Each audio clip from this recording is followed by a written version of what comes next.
Warning: this article contains spoilers from all seasons of Yellowstone.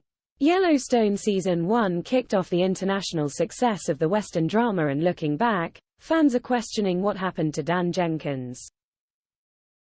As fans continue to wait for Yellowstone Season 5 Part 2, which has been pushed back to 2024, many are reliving the early days or watching it for the first time on CBS. In the first series, land developer Dan Jenkins, played by Danny Huston, was the main antagonist, doing anything and everything he could to get his hands on the Dutton family's Yellowstone ranch. So much so, that the powerful family starts to believe the only way to get Dan off their backs for good is by killing him off. With the Season 1 finale airing this weekend on CBS, viewers are eager to know of Dan's fate. Does Dan Jenkins die in Yellowstone? Paradise Valley developer Dan Jenkins was determined to build a casino near the Yellowstone ranch and was willing to destroy the Duttons in the process.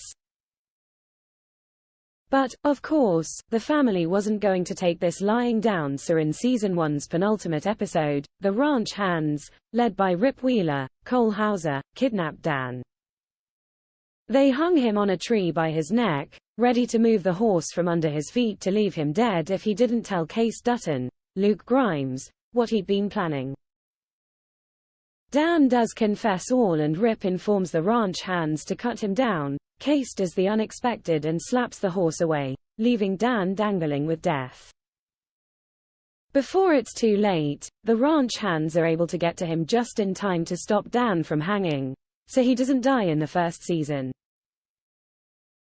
Talking about his character's near-death experience, actor Danny Huston told TV Insider, "The noose is not only tightening around his neck, it's also tightening around the story, and things are becoming tighter, like the skin of a drum. And many things are starting to happen, and some sinister ingredients are being introduced, and that requires sometimes an alliance between enemies. But nothing is quite that simple in a Yellowstone co-creator, Taylor Sheridan screenplay. Experience the Express like never before, advert-free experience without interruptions. Rocket-fast speedy loading pages. Exclusive unlimited access to all our content. Start 30-day free trial." However, as long-term Yellowstone fans already know, Dan doesn't live happily ever after. Season 1 saw him nearly killed at the hands of the Yellowstone clan, but it is actually in the second outing that he is killed off. In Season 2, Episode 2, Sins of the Father, Dan is killed by a hitman hired by the Beck brothers. Yellowstone is available to watch on CBS.